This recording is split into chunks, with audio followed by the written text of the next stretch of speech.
My name is Dr. Bill Gutman. I am the Director of Aerospace Operations at Spaceport America. The most important part of my job is safety. As you know, when we launch rockets, and sometimes even when we launch aircraft, especially experimental aircraft or unmanned aircraft, things can happen unexpectedly. Things can move very quickly. So it's very important that before we accept any mission, that we ensure that it can be done safely at Spaceport America and that the highest standards of safety are maintained all through the activity. Another part of my job is to serve as the technical liaison with many of our customers.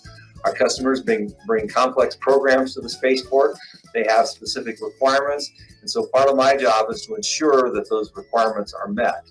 And often I will be the go-between with White Sands Missile Range, which is the organization operated by the U.S. Army, which actually controls the airspace. So that's an important part of it, and then also interaction with the FAA.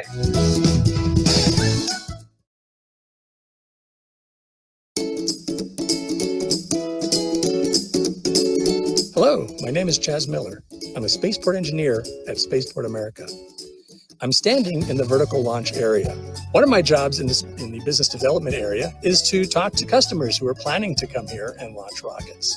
For every launch we have at Spaceport America, we have perhaps 5 to 10 customers who are serious about launching here, who want us to talk to them, discuss their operations, provide quotes, and if they do plan to come here, to plan out their flight operations.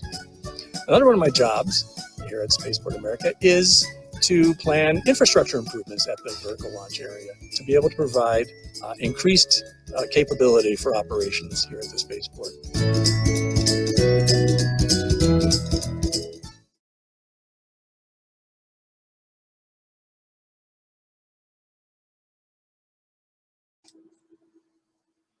Good morning, Spaceport America, virtual Spaceport America Cup attendees, and good afternoon and good evening across the globe. I just want to say welcome to day three, the final day, and are you ready for this afternoon's, at least afternoon for me, the awards ceremony? I'm very much looking forward to it. And we've got a busy day, so we'll get to it. Today, we will be introducing Jameel Janjua. He's a Virgin Galactic test pilot. So that will be coming right up in just a few minutes here. And as a reminder to those just tuning in, and for all of our teams across the world, there's teams from 16 countries, 6 continents. We've got 75 teams. It's going to be double next year. We're looking forward to it. A special thank you to all of our sponsors. If you have not been to the Expo booth, today is a great day to do it. It's a lot calmer in the agenda. All the team Q&A sessions are almost all done. All the podium sessions are almost done. And so there'll be time to go do that. And you can share your contact information with them. It's a great way to get engaged and network and potentially look for possible job opportunities. There's all kinds of things. And from the specifics of some of the technical forums that we'll have today, there's a few things to look at. As I mentioned, Jameel Janjua is coming up shortly. There's also a great talk given by Chris Lopez at the Spaceport about visiting New Mexico and getting ready to attend Spaceport America. And then there's also a great presentation on the EEE Association and their L3 certification process. So definitely tune in for that. And we'll follow up with some further guidance and tips and best practices for attending and getting ready for the 2022 competition. So we're looking forward to that.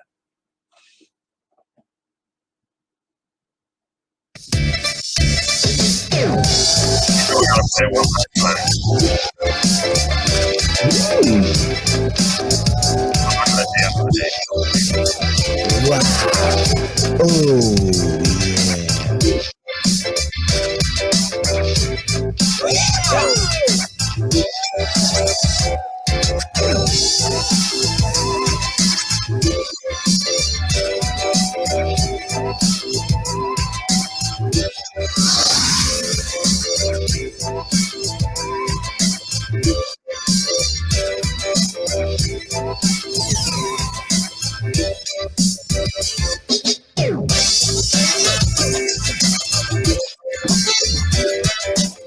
Oh, it's so hard not to dance to that. Oh, okay. well, you may get a chance later.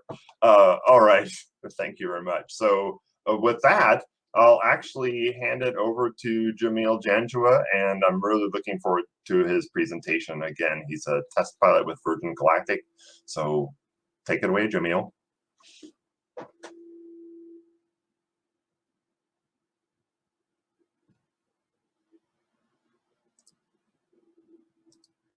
Thank you very much. My name is Jameel Janjua. I'm a pilot with Virgin Galactic, and it's my pleasure to speak with you as part of Spaceport America's Cup for 2021. I want to congratulate all of you guys for participating in this year's Spaceport America's Cup. Although it's a virtual event this year, unfortunately, it still represents such a great opportunity for you guys to interact with industry partners such as us at Virgin Galactic. We at Virgin Galactic are super excited every year for this event. It's one of our favorite events, and we'd like to thank formally Spaceport America for hosting this event for the past 5 years and allowing us to take part. I was really excited when I found out about this to learn about just how diverse a crowd from far-reaching parts of the world that we had participating in today's, or rather this weekend's event. So thank you very much to all of you participants for making the effort. I wanted to talk to you guys a little bit about my role here at Virgin Galactic and my background in hopes of giving you guys a little bit of a peek behind the scenes and give you some anecdotes from my career and history and show you what it was like for me to sort of become the person I am and get to a position where I'm fortunate enough to be a pilot of Virgin Galactic. I was born here in this photo, up the north end of this photo in a place called Calgary, Alberta in Canada. And as a child, I was enamored by airplanes. I was a total airplane nut. And my folks used to take me to air shows when I was young and used to watch aircraft like this, the CF-18 Hornet, do low and fast flyovers. And all things space and aerospace interested me, as well as just learning about the way things work. So it was natural, me and my brother, he loves that I share this photo. We joined the Royal Canadian Air Cadets. So I was an air cadet as a child, and I was always looking up, and I was always thinking about ways that I could learn to fly and go further. And I had literally this poster was on my wall. It was a poster of a man named Chris Hadfield, who many of you likely know of. He's written a few books and he's been to space a few times. And so I got thinking about how I might be able to do the same sorts of things. I remember we used to go on tours when I was in Air Cadets, and this is a photo of one. On one tour, we went to the Royal Military College of Canada. And on this particular tour, we went to a fighter squadron with the United States Air Force. And, you know, I like to share this photo as well of some of my friends from Air Cadets and me, because that airplane in the back, the F-16, I ended up earning more than 1,000 hours of flight time in that aircraft. And so I like this as kind of a looking glass back into history, my own history. So I got thinking about how I would learn how to fly, and I knew I wanted to go to university and be an engineer. And part of that came together with Air Cadets. This is a photo, thanks to my mom with the crease in the middle that she saved it, of my very first solo in an aircraft ever. So it was the first time I flew alone in an airplane ever, and it was a Schweitzer glider, and it was when I was 16 years old. And so I'm really happy that I still had that, and it represents sort of where I started in aviation. And I also knew that, like I mentioned, I wanted to go to university and learn about engineering because I was fascinated about things working and the physical world. And so I attended the Royal Military College of Canada, and it's the same as US military academies in the United States. And I really do thank the Royal Military College for teaching me a lot and making me the person and professional that I am. And there are a lot of skills that I learned there about focusing and work ethic and working with others and leadership and followership that I employ to this day as well. I studied chemical materials engineering at the Royal Military College. I have a bachelor's degree in that. And, you know, this is a photo of the campus at the Royal Military College. And at RMC, I still spent a lot of time looking up. And in this particular case, there was this fighter jet, I remember. It was an F-86 Sabre, and it was on a pedestal at RMC. And this is me in front of it at sunset. And I walked around for years on that campus for my 4 years there, wondering how I might get myself in a machine like this, or the more contemporary version of it. And, you know, while I was there, I learned a few things about mentorship. I've been very fortunate in my career to be surrounded by people who have encouraged me to do the things that I love and to keep trying when things didn't seem to be going my way, and just always be determined to put max effort forward. And I was lucky enough to meet this gentleman that used to be a poster on my wall in the flesh after my second year of university. And, you know, the best thing about meeting Chris Hadfield was I learned that he was just a normal person. He's a lovely person. He treated me like a normal person. He gave me the time of day and he answered my questions. And that's something that's really stuck with me through my career, that at instances where I've met these influential people, they've all been just really nice and really normal, and they're people too, and they are happy to share their experiences and their failures and their successes.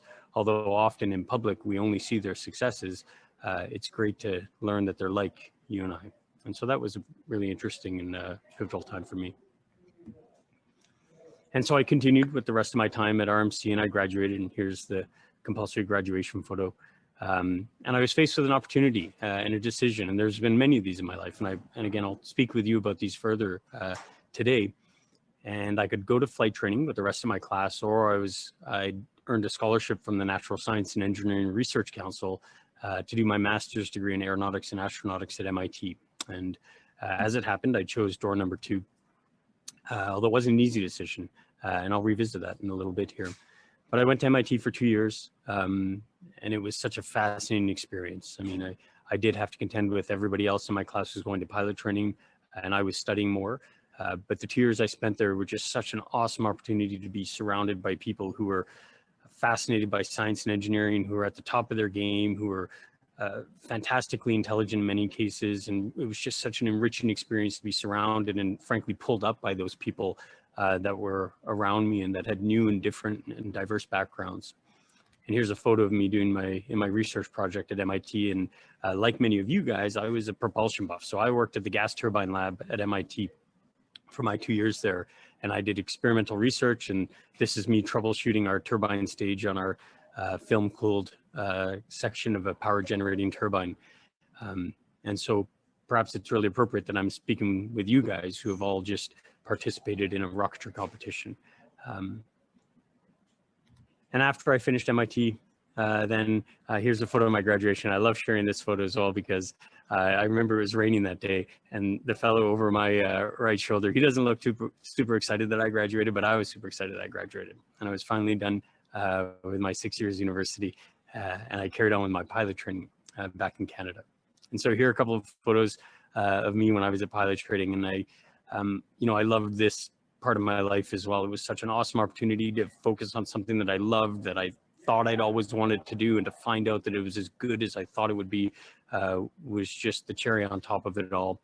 And I worked hard. It was a lot of hard work. It was a lot of focused effort and late nights and early mornings, and not always getting things the very first time, and struggling sometimes and being challenged. But in my experience, those are some of the best opportunities of a lifetime. And so I graduated and I earned my wings on this aircraft, a Hawk. It was a jet trainer, and I was selected to fly fighters, and what I thought I always wanted to do. And I moved on to 425 Tactical Fighter Squadron in Bagotville, Quebec, and I transitioned to the CF-18 Hornet. So that same airplane that I'd watched as a child fly over was now all mine. And it wasn't easy. It was hard. The operational conversion was hard. It was challenging. It was difficult. I was a new guy, and so lots of studying always as a new guy. And I was just a sponge, and I was soaking up information and, again, learning how to work with people in a different environment. But these were the times in my life. They were fantastic, and I absolutely adored it. And I have the fondest memories. And, my time as a young fighter pilot, I focused a lot and I worked really hard. And I was selected to attend the fighter weapons instructor course, Canada's version of the Top Gun course. And so I attended that course, and that was kind of a turning point in my life where I'd been influenced a lot by excellent mentors throughout my life getting to that point. And it's sort of where I really understood and felt myself turn a corner and become a mentor to others. I was a fighter weapons instructor on a frontline squadron. I later taught at the fighter weapons instructor course. And it was just such an awesome experience to see the impact that you can have, or that I had and those around me had, on young fighter pilots learning this very important and difficult trade and craft. And I really enjoyed that kind of turning point, and becoming a mentor for others as well was really important. And that's something that stuck with me. And so here's a photo of me in the summer of 2009 on exercise with some squadron colleagues. And these are some of my best friends to this day. And this photo is dear to me, and I'll come back to it a little later in this talk. I hope to explain it a little bit more, but we're having fun, and it looks like we're having fun because we are. And so following my time on the CF-18 Hornet, I was given another choice and an opportunity. I could either continue flying the F-18 or I was offered an exchange tour to go on exchange with the Royal Air Force. And it wasn't an obvious choice, but I chose to go the exchange route, and I became an exchange officer to the Royal Air Force. I flew in Scotland and England in this aircraft, the Tornado GR4. And so I learned a lot of things through this evolution. I was flying with a weapons systems officer now, so there were two of us in the cockpit, and I learned a lot about working with others in a crew resource management type atmosphere in an aircraft. And it was such a fantastic experience. Here was my squadron when we deployed overseas. And I got to learn a lot about different cultures and different backgrounds and diverse perspectives on different problems and finding solutions together as a team. And that's something that I hold dear as well in my experience. I really like this photo I wanted to share with you guys as well. Of this was in Gibraltar when my Tornado GR4 squadron was on deployment. I was at number 9 Bomber Squadron at the time. And I just really like the photo. So after I finished my exchange tour, I was offered an opportunity to go back to school at the United States Air Force Test Pilot School. And this was one of the best professional experiences of my life as well.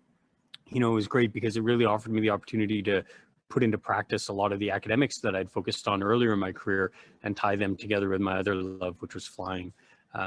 It also allowed me to work with, again, great diverse group of people. There were pilots and engineers from Australia, the United Kingdom, the United States, and Canada on my course.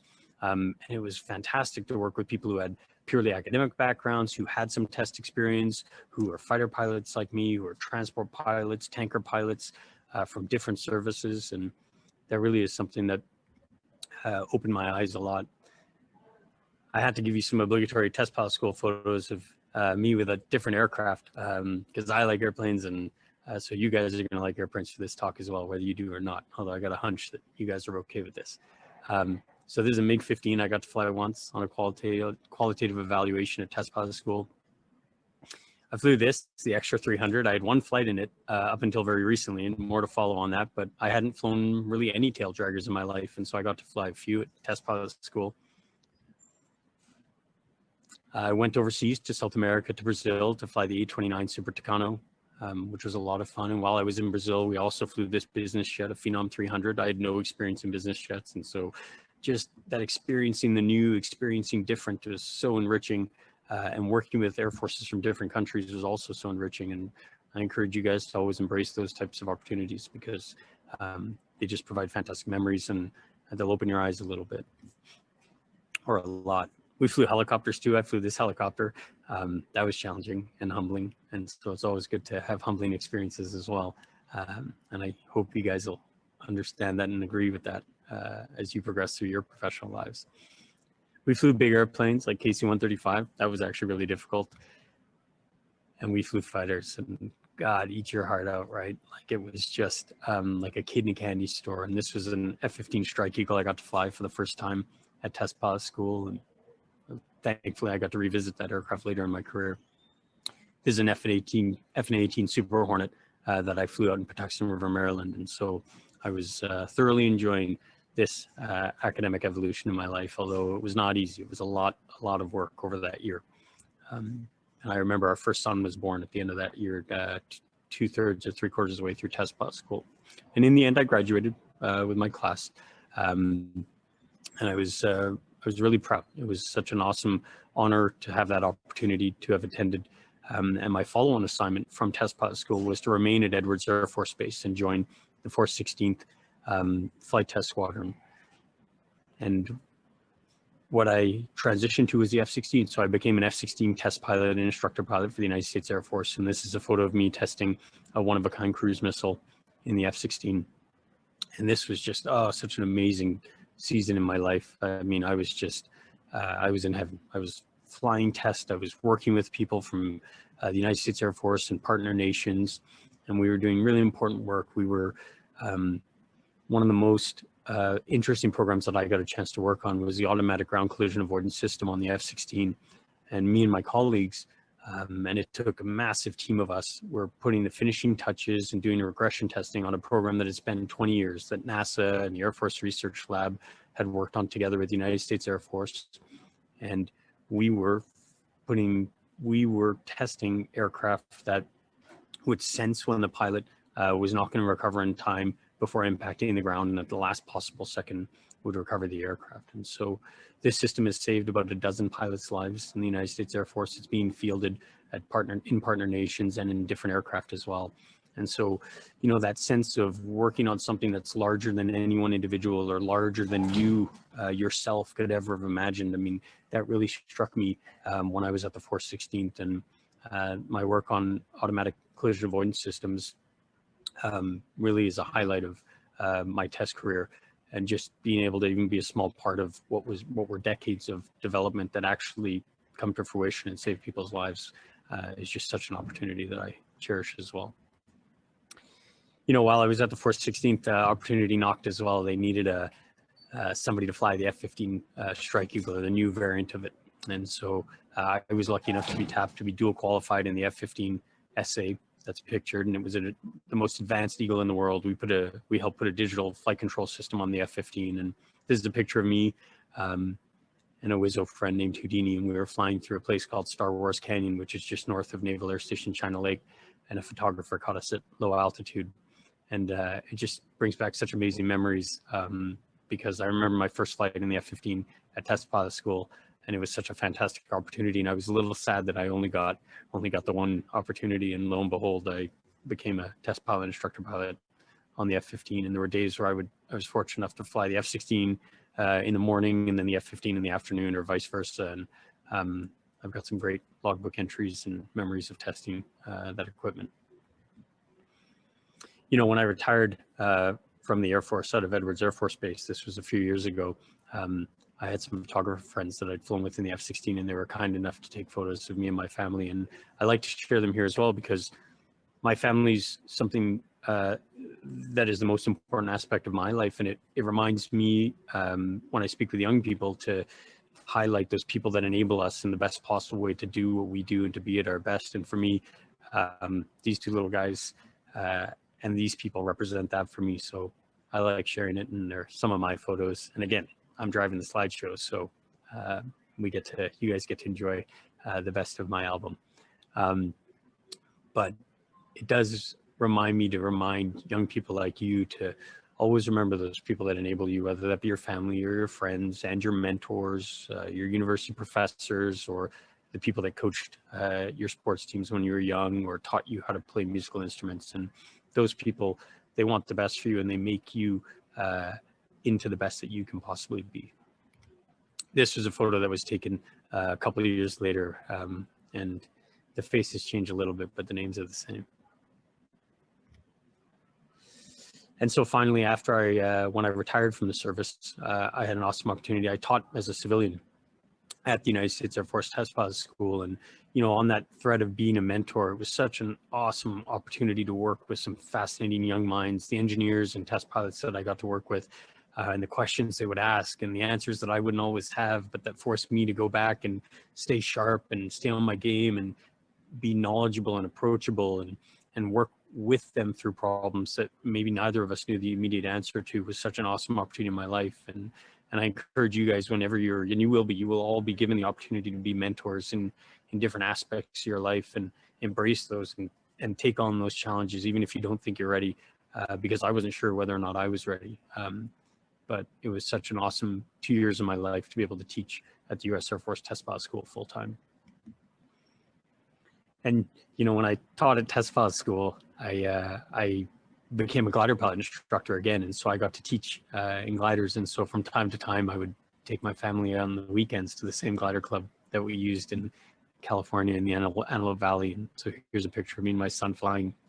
And if you recognize the glider, it's the exact same glider that I first soloed in, not the exact same aircraft, the exact same type of glider is the same glider that I get to fly, or was flying as an instructor. And even today with Virgin Galactic, part of my training is I maintain proficiency in gliders. And so, you know, from all of that, for me, this sort of last series of photos shows that we started with the very humble glider, and we come full circle and we're back to a very humble glider with still huge smiles on our faces. And it's kind of a nice thread to weave through my background that led me ultimately to here as a pilot with Virgin Galactic. And I've been working here for the last little while, and it's such a fascinating opportunity to be part of, again, something bigger than myself, and to be able to hopefully offer an experience to society in general that is maybe more than anybody could have ever hoped. And I'm really happy to be here. I'm the new guy again, and so I'm a sponge, and I'm soaking up every bit of information and experience that I possibly can. I'll talk to you guys a little more about that. You know, before I speak with you guys, and I'm speaking with you guys from Spaceport America, New Mexico, and here's a lovely photo from Virgin of exactly where I'm speaking to you. I'm in that building just in the front windows, and that ramp is just out to my right here out the window. And it is absolutely gorgeous, and we're really looking forward to welcoming our future astronauts and taking them to space from this very special place and returning them safely here. And before I talk to you more about my role at Virgin Galactic and my thoughts of our most recent space flight, we did have a space flight here recently at the end of May, and I'd like to share with you guys a short video clip that begins to do justice to exactly what we're trying to do here and what I was able to experience firsthand and witness as the chase pilot. And so before I speak with you about that, I'll just play this short video clip for you. 3, 2, 1, release, release, release. Fire. Fire.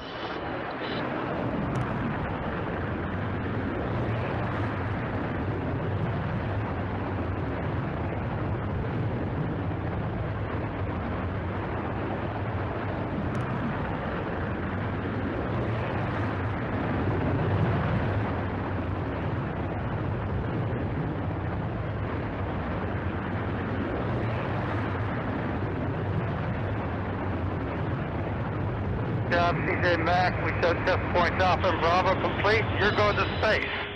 Again.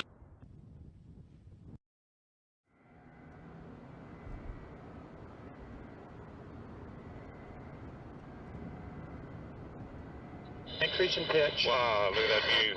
Gorgeous. Okay, trim is set. Copy. Decrease in pitch. That was a great burn.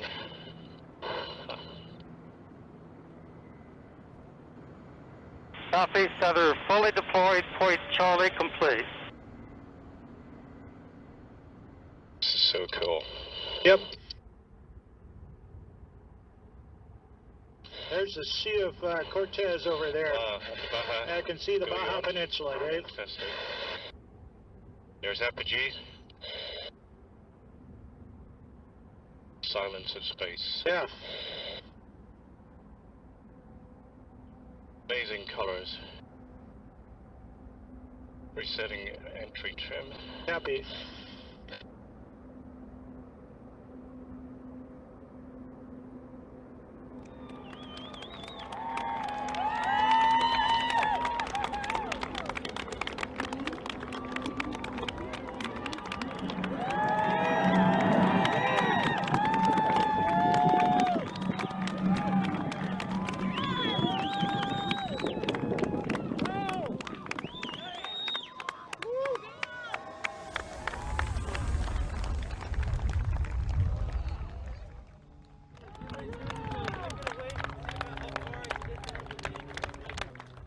That's fantastic.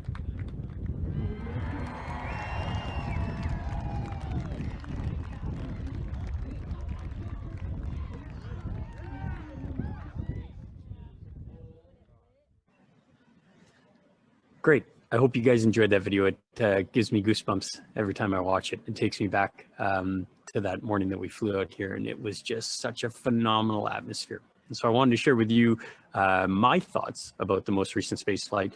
And it doesn't just start with the flight.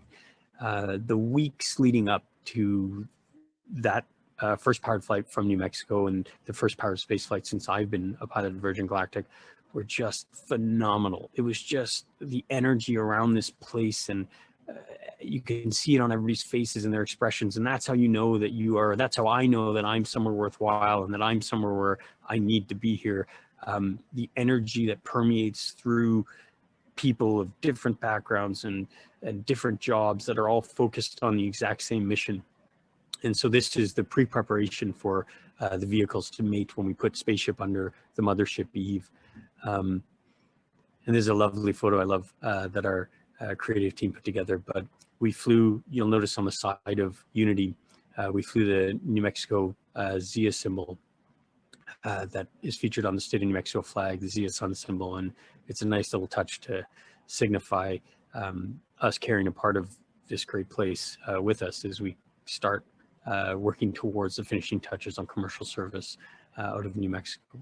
You know, when the vehicles are mated, this is taken from the bridge that sits above our hangar floor at Spaceport America. It is just like an awe-inspiring image that's in front of you in the flesh, and to look at these vehicles together is something that it's one of those things that sort of defies reality, even for the people that work on it. I see these vehicles every day. Every day I'm at work, I walk through the hangar floor, and I know lots of people that work on these vehicles. And it's such an amazing thing to be at a place where you walk through a hangar floor that you walk through almost every day of your life, and you'll see a few people standing, just staring, not necessarily speaking with anybody, just staring, having a moment, looking at this. And they worked on it. They either built this vehicle, or they maintain the vehicle, or they see it every day of their lives, or they fly the vehicle, and they'll still all stop and stare at it because it is that beautiful. And I think it also, you know, when I spoke about working on something that is larger than any one of us as individuals, I think seeing these two pieces of fantastic machinery together signifies something that's larger than any one of us as an individual. So I want to share this photo as well. And so the morning started early on flight day after a lot of preparation, and the space flight system is parked out on the ramp, and the crews are doing finishing touches. And, you know, I want to acknowledge the number of people that work on these vehicles. I mean, you know, a lot of times in the videos, you know, we see the pilots, we'll see Dave and CJ, and their skill is phenomenal, and they're test professionals, and they've done so much to support these programs, but they're just two people out of hundreds that put their hands or eyes or mark on these vehicles. And so I wanted to acknowledge how many people work on this equipment and make sure it's safe and ready to go for, especially on the morning of a space flight. And we're grateful to all of them. And here's another awesome shot of what it must be like to be Dave and CJ on that particular morning, walking out to the spaceship, to Unity, and doing a walk around to make sure she's ready to fly. And at the same time that Kelly and Such do their walk around of Eve and make sure that she's ready to fly and take this show airborne. And so this was my view. This is holding short on taxiway Victor at Spaceport America, watching the spaceflight system take off. And, you know, when I saw this with my own eyes a little while ago, I literally had a pinch yourself moment, and I had to stop, and I reflected very quickly because I had a job to do about how did I get here? How am I lucky enough to be in this position? And so, you know, the short story is, you've seen the photo roll that I showed you of my background, but when I joined the company, I didn't know that I would so soon be supporting as the chase pilot. And that concept of being the new guy is something that I wanted to share with you guys. I mean, it is sometimes daunting, but I've learned in my career, having been the new guy at a fighter squadron, on exchange with the Royal Air Force, on exchange with the United States Air Force, and you might speak differently or have a different background. It's such a cherished position when I find when I'm the new guy, and it's an opportunity to learn and, like I said, be a sponge and soak things up. And, you know, I was talking about the extra 300 and how I didn't have much tail dragger time. When I joined Virgin, I still didn't have much tail dragger time. I might have had 10 hours flying in a tail dragger aircraft out of 4,000 total flying hours. I'd flown 50 different airplanes over more than 4,000 hours, and I might have had 10 hours in a tail dragger, maybe.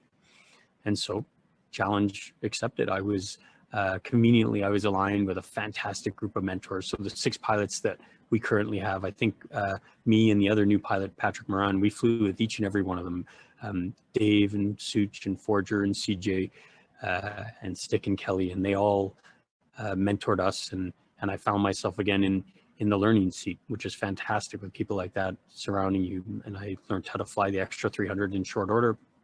And it's not an easy aircraft to fly. It's a challenging aircraft to take off and land, especially when you know that you're going to fly on flight day. And there's still a crowd and cameras and everybody's watching you take off and land. So you don't want to mess it up. And so I practiced chasing as well in dissimilar chase, which I'd done before. I chased the Joint Strike Fighter and the F-16 and the F-15 using the F-16 as a primary platform. And so this was a new but somewhat similar iteration of that. And I used all that experience that I'd gained over those years as a test pilot at Edwards Air Force Base to help me accept this new role. And then reality struck, and Unity and Eve took off, and it was time to go to work. And so, but that's how I prepared for this role as the chase pilot. And oh, this picture, the next couple of pictures, God, they make me smile, but it is just, so about 30,000 feet below this photo are Nicola Pachile, who is running the camera, and myself in the extra 300, and we were acting as chase. And to see this drop, which you saw in video format, in the video we just showed you, it's as though time stands still for a few seconds and everything happens very quickly, but it is amazing to see that from below, and I haven't seen it from this vantage point yet with my own eyes, but it's just awe-inspiring and it makes your jaw drop. And I think my jaw did drop literally, and you have such a visceral emotional reaction, or I did anyways. And I was flying an airplane at the time. I was flying an airplane looking up, and I watched Unity drop away from Eve, and it was amazing. And to be in another aircraft while doing that, although my view is not much different, I was only flying at 12 or 14,000 feet. I'm only 2 miles above where people on the ground are watching. There are just no other distractions. It's almost as though you have blinders on, and all you can see is Unity, and Eve make its turn away from Unity after it is released, and then this. And in these couple of seconds where the rocket motor ignites, again, it is as though time stands still and you're watching something that you can't actually believe with your own eyes is actually happening. It is that good. So I'm looking forward to all of you seeing an actual launch here with us at Virgin Galactic. But I hope, you know, I haven't even done it 10% justice as I describe it, or as you saw it in the video, but I'm starting to describe to you one of the most amazing things I've ever seen in my life. And I've seen things flying. I mean, I've watched live missile shoots, and I've flown all sorts of airplanes, and this takes the cake of the thing that I have seen with my own eyes, where you know, I tell my sons I wish my eyes were cameras, and this is one of those times. So I'm looking forward to sharing that view with lots of people. And Dave and CJ then pulled the spaceship up into the vertical, and had a beautiful motor burn, and it was amazing to watch this vehicle go straight up, straight as an arrow, heavenward. And it was fantastic to hear on the radio Forger welcoming them to space again, as two of our test pilots got to see views like this and gave us all insight of what we are going to show society, the kind of things that we are going to allow people to see as they reflect on us as humanity. And this is a shot from Unity on one of her flights. And it reminds me of, again, what we're doing here. We're trying to give this to people. And, you know, people ask me here, what was your most memorable part of flight day? And there were two. I've told you about one of them. One of them I went into a little detail about, was watching it with my own eyes, it being Unity release from Eve and ignite its motor and thrust upwards. And the other part was after we landed, actually. And we saw Unity coming down with the flashes of sun glinting off of the chrome colored covering. And, you know, as a chase pilot, you have an opportunity. You're presented with an opportunity, and you have one opportunity to make that rejoin happen so that I can safely visually inspect Unity to make sure that everything is as it seems, which it was. And also secondarily, so that Nicola up front, one of our pilots who's operating the camera, was able to get some beautiful shots and video of Unity as well to share with all of you guys. And so I wanted to make sure that I capitalized on that opportunity to properly rejoin with Unity. And that's why we practice so much, to make sure that we can make that happen. And we took some videos, obviously, of the landing, and this is one of them that Unity has done in the past. And then afterwards, we circle overhead while our technicians and engineers check out Unity and make sure she's safe to tow off the runway before we land. And so it brings me to my second most memorable point about that day. other than watching the release and launch. And it was when I landed, my wife came over to see me at the aircraft. And my wife isn't necessarily an airplane buff like I am, and an aerospace buff like you guys probably are, which is fine. And it's interesting enough, but it's not, she probably gets tired of listening to me talk about it too much, to be fair to her. And when she came over to the extra and welcomed me and Nicola back, she was shaking. And it was, again, that very emotional reaction to something that she didn't think she would have an emotional reaction to watching a space flight with our system for the very first time. And it was phenomenal to hear from somebody like her, who I didn't necessarily expect to be that touched by it. And it gave me some insight. It gave me insight into the fact that what we're doing here is worthwhile, and what we're doing here will change the way that people think about what is possible, and will change the way that people think about us, ourselves as society. And I saw that through somebody who I know very well, my own wife. And that is something that will always stick with me, is seeing somebody have a reaction that was so, again, visceral. It was so intense and in the moment. And I think that reminds me of why we're here and why what we're doing is important. And I'm looking forward to sharing that with all of you and the rest of society someday. I want to share another couple of points in addition to my my thoughts about our recent space flight and my role in it. You know, as a new arrival here at Virgin, it's great. I get some time to reflect on my career that I've shared with you guys, and think about some of the lessons I've learned. And I gave you some of the context already in some of the slides I've shown you. You know, a few of the points I wanted to talk about, this, you know, this drawing from my son that he made recently.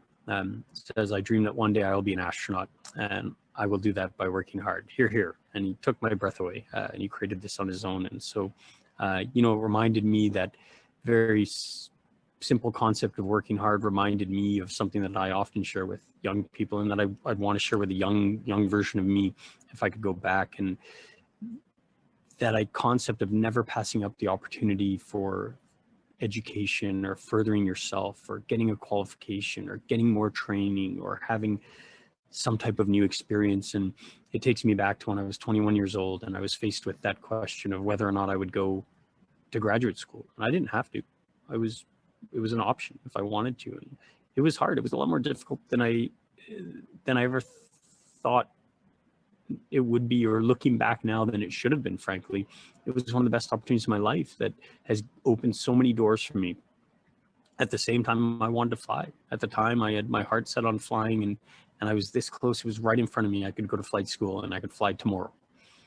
Or I could take 2 years off and go get another degree. And I think it's such an awesome, for me, example of what happens when you allow yourself to be enriched by an environment that's different. And that concept of seeking out new and diverse experiences, and new and diverse people that have different backgrounds than you, and have learned at different places, or have experienced different things. And sometimes you have to take a step of faith to allow yourself to go into a new environment and embrace that, and soak up all there is to learn.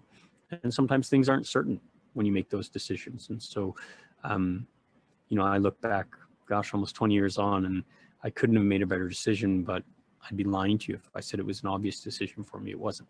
And I'm thankful that I had people around me that were encouraging me to make this decision, as an example. And I'm thankful that I did make that decision. It was such an enriching environment to be in. You know, another one of those times in my life where I've made that decision to try something new and try something different was that exchange tour I talked about with the Royal Air Force. And I'll be honest, I had a lot of colleagues and friends, and I understand why they would say it. They just said, really, do you really want to go fly a different airplane and fly a Tornado? You could fly the F-18 for another 1,000 hours and be a fighter weapons instructor and teach still. And it was very enticing to stay and maybe not step out of my comfort zone. I'd worked so hard to get to where I was, and I was enjoying it, and I was good at it, and I enjoyed it. Ultimately, I did choose to take a leap of faith and try something new. And I have to admit, I mean, there are so many things I learned about myself at, you know, at a post-university age, about new experiences and new cultures, and working with different people in a different environment outside of my comfort zone. And learning a whole new aircraft before I was a test pilot. And I really do cherish the time I spent there. And sometimes we don't know what these hidden opportunities will provide in the future, but I'd argue that that's exactly why you should always say yes. And for me personally, when I counsel people or if somebody asks me my advice, you will never find me telling people not to take that leap and try something new. And I'll offer that to you guys from my own background.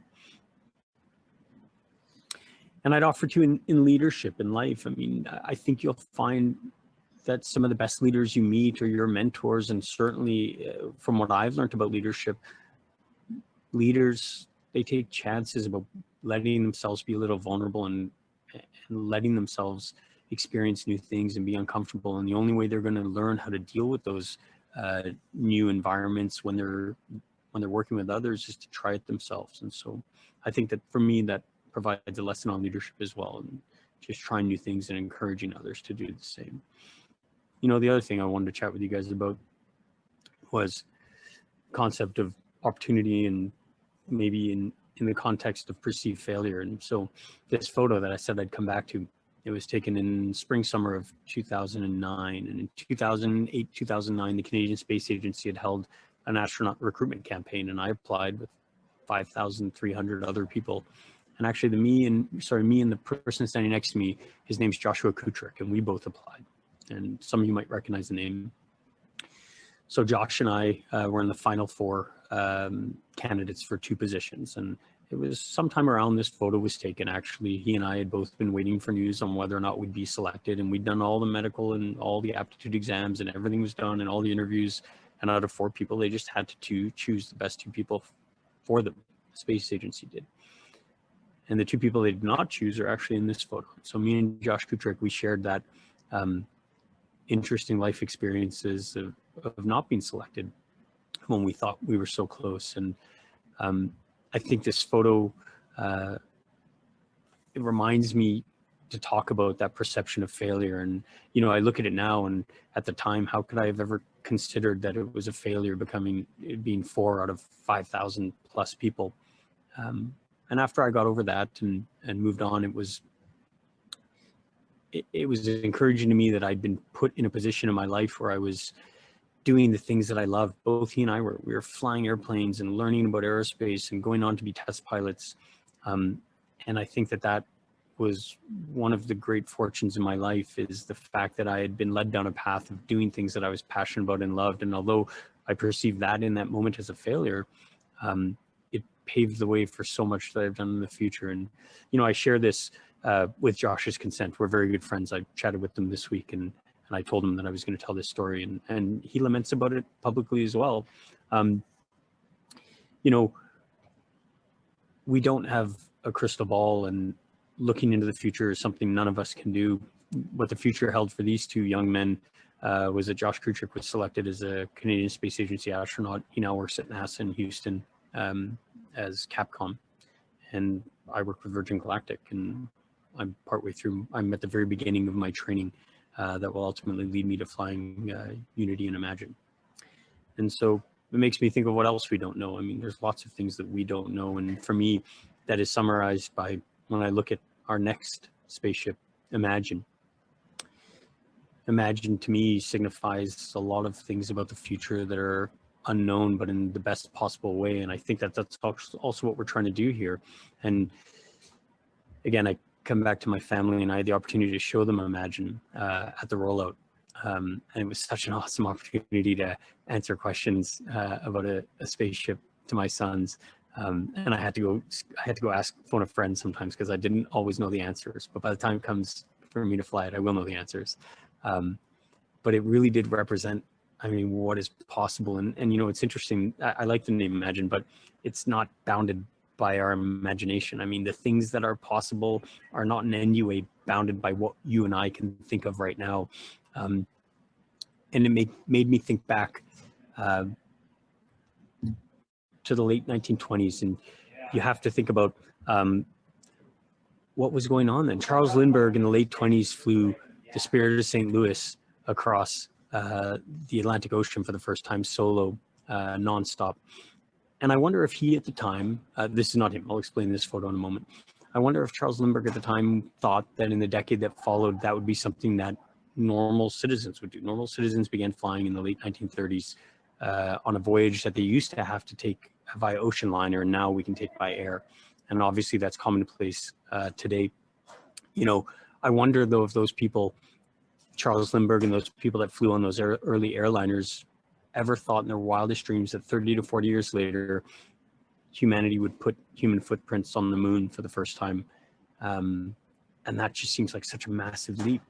And I wonder if at that time they considered that in 2021, we'd be on the verge of sending society to space. Normal people like you and me, and our friends and our family and our coworkers and our mentors and people we live and work with who are going to be able to go to space and experience all manner of things that we didn't think was possible. And so I think that that's what I think about when I look and imagine. You know, and I also think about this, and this was one thing, another point I wanted to make. This is General Chuck Yeager, and he was the first human being to ever fly faster than the speed of sound. And I met him and Michael Collins once at a dinner for the United States Air Force Test Pilot School. And unfortunately, both men passed away recently. And they were such giants in their field. And Chuck Yeager had a quote. He said, I was just a lucky kid that caught the right ride. And that resonates with me as well. I mean, in a lot of ways, I feel like I'm just a lucky kid that caught the right ride. And I look forward to you guys being able to express that same sentiment, and many others in society being able to express that sentiment when they catch the right ride with us on Unity or Imagine or whatever ship that follows. And I wonder about when we put this view that's photoed and that's captured in this photograph in front of people, but different people, when we introduce a diverse audience of, like I mentioned, our friends, our family, our coworkers of different ages and different cultural backgrounds that speak different languages, and some will be scientists and engineers, and some will be poets and musicians and artists, and some will be athletes, and they'll communicate in different ways, and their impressions of what space will do to them and looking back upon ourselves will do to them or mean to them will be different. And those diverse views and perspectives will begin to shape what's possible next, and none of us know what's possible next. And I think in such a positive and good and open-ended way, I believe that to be true. And so I am looking forward to sharing in that experience, and what I hope is a very personal, emotional, evocative experience with as many different people as we can, including many of you. And I think that you guys are obviously have started on an interest in aerospace that potentially will lead to a career or more academic studies in aerospace. And that's exactly what we need. We need people like you who are willing to try new things and get out of your comfort zone and help innovate and bring us new solutions to old or new problems and challenges that face us, the same way that our team here at Virgin Galactic has done this by creating the spaceflight system. And so we stand at this inflection point, perhaps in history. I hope it will be, and I think it will be, of a new era in space. And I'm super happy to be able to share that with you. And I'm very thankful for your time and for your effort in competing in Spaceport America's Cup this year. Like I mentioned, we at Virgin, we really enjoy this. And there's a lot of opportunities in ways that you can interact and capitalize on this incredible experience that stems from Spaceport America's Cup or with Virgin Galactic. We have summer internships and applications open in September. So I'd encourage all of you guys to apply if this is something that interests you. We always have new careers, and you can check via our website so that perhaps you could come join us at some point and get to see some of the magic that I've been able to see with my own eyes. We're always active on social media, so please follow us on social media and YouTube. And it's the best way to stay abreast of what we've been doing, and you get to see all sorts of fascinating views and videos that our production team puts together that I'm just tickled to watch with my kids always. And our Galactic Unite program for scholarships and outreach events is alive and well, and I love doing those. And so please reach out to our Galactic Unite team if you'd like us to be involved in that in any way. again, I'd like to thank you guys very much for your participation. I really enjoyed chatting with you, and probably more importantly, I'm really looking forward to meeting as many of you in person as possible next year, hopefully when we can host you guys in person with Spaceport America for next year's Spaceport America Cup. Thanks very much.